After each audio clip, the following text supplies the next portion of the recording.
then I'm going to go over the snickerdoodles. The snickerdoodles, remember, they are molded. These were dropped. Chocolate chip is dropped. Snickerdoodles is molded. This is a full recipe. So this will make like 4 pans. So if you don't want to make that much, and I think the one that I attached was the one we did in class, which is 2 to 3 pans, if I remember right, but this is the full recipe. And you can tell by the amounts. 1 and 1/2 cups of white sugar, 1/2 cup of butter, again a stick. This one also has the shortening, the Crisco or solid vegetable shortening. 2 eggs. You can tell it's a bigger because it's got 2 3/4 cup, almost 3 cups of flour. Doesn't have to be gold medal, just that's the recipe I copied. And this jumped. 2 teaspoons of cream of tartar. Cream of tartar is white. It looks like baking soda or baking powder. It is not a leavening agent though. It is what's called a stabilizer. It helps to keep your cookie dough together. And then you need a teaspoon of baking soda, 1/4 teaspoon of salt. And you'll notice that there's sugar and cinnamon here at the bottom.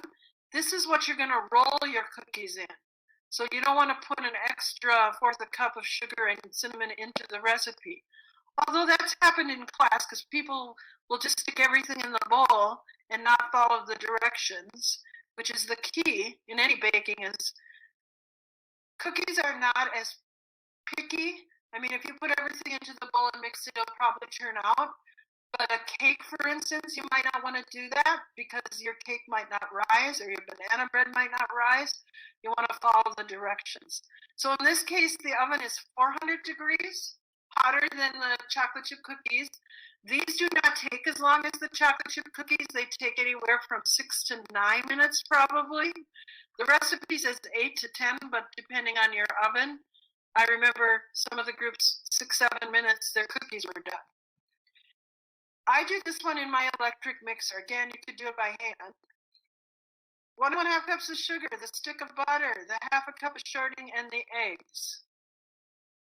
I'm going to mix that together, and then I'm going to stir in the dry ingredients. Flour, cream of tartar, baking soda, salt. Then I've got my cookie dough. If your cookie dough seems a little bit sticky, you could place it in the refrigerator for a little bit, and then it would probably get a little stiffer. You may not want to add more flour because you already have 2 3/4 cup of flour. And the more flour that you put into the cookie dough, the drier your cookie would be. So if it seems a little sticky, refrigerate for a little bit. Roll them into 1 1/4 inch balls, and then you're going to mix that cinnamon and sugar together. Roll the balls in the cinnamon and sugar, and then 2 inches apart again on an ungreased cookie sheet.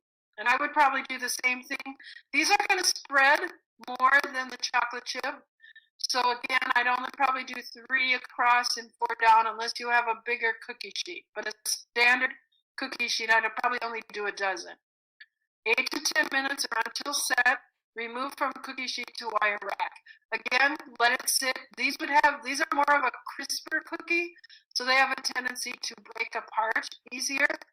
So you probably want to let them cool a little bit, but again, before you put them to the wire rack. I'm going to come back,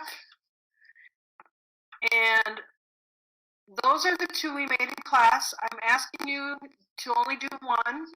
You don't have to do either of these recipes if you don't want to. It's totally up to you what kind of cookies you want to make. And if you want to do a different cookie, maybe you want to make peanut butter cookies. You want to roll out, make some cutout spring cookies maybe. Who knows? You can do that. Otherwise,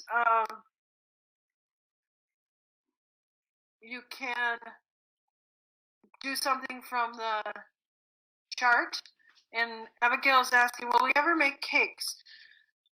We usually make a cake when we do the apple unit. There's an apple cake that we usually make.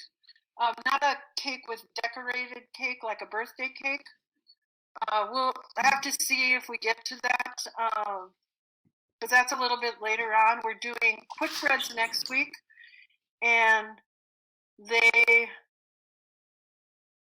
going to do pancakes, and then we usually do shortcake and banana bread, but we'll probably, for sure, I know we're doing pancake next week, and then probably banana bread. I may cut out the shortcake just because, again, I'm trying to move us forward because we lost a couple weeks to make sure we do get all the units in.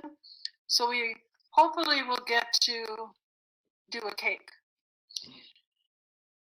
Any other questions on either the cookies or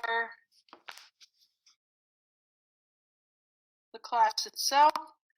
The rest of the week, tomorrow, if you have looked at it, there is the cooking terms for the second set, and I've given you the words. So you just have to write in the definitions in your own words in a sentence. Thursday is the day I designated as cookies. Remember, you have a 1 week window to do the cookies.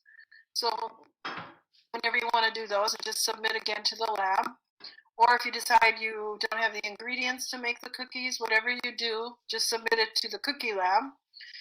And then on Friday is the nutrition chart. And I wrote directions, but I also did an audio description because it's a little confusing. It's not meant to be confusing. It actually is fairly easy to do. You can do it on a document, or you can do it like a Notability. You can do it on a piece of paper. You don't have to make it into a poster like it says, as long as you answer the 4 questions about it. And that's Friday. Next week, as I said, we'll do pancakes, and we will be live on Tuesday again. Any questions before we sign off today? I look forward to seeing what awesome cookies you make, or what other project you decide to do if you decide you don't have cookie ingredients.